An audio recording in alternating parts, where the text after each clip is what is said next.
شان امام ابو حنیفہ، حضرت سیدنا سفیان ثوری رحمۃ اللہ علیہ، امام اعظم ابو حنیفہ رحمۃ اللہ علیہ کی اچھی عادتوں کا ذکر کرتے ہوئے فرماتے ہیں کہ حضرت امام اعظم ابو حنیفہ نعمان بن ثابت رحمۃ اللہ علیہ غیبت سے اتنے دور رہتے کہ میں نے کبھی ان کو دشمن کی بھی غیبت کرتے ہوئے نہیں سنا۔ نیز آپ اللہ پاک کی رضا و خوشنودی کو ہر شے پر ترجیح دیتے۔ عطا ہو خوف خدا خدارا تو الفت مصطفیٰ خدارا،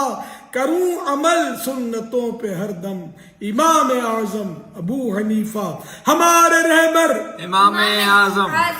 ہمارے رہبر، امام اعظم حیا کے پیکر، امام اعظم سخا کے پیکر، امام اعظم غریب پرور، امام اعظم امام اعظم، امام اعظم، امام اعظم، امام اعظم، امام اعظم، امام اعظم رحمت اللہ تعالی علیہ۔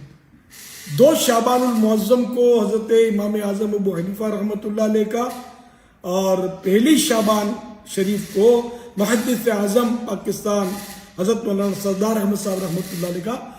یوم عرس ہوتا ہے۔ تو الحمدللہ ہم نے یہ دونوں بزرگوں کی نیاز کی ترکیب کری ہے، آپ نے بھی نہ کی ہو تو کر دیجیے گا۔ صلو علی الحبیب صلی اللہ علیہ صلی اللہ علیہ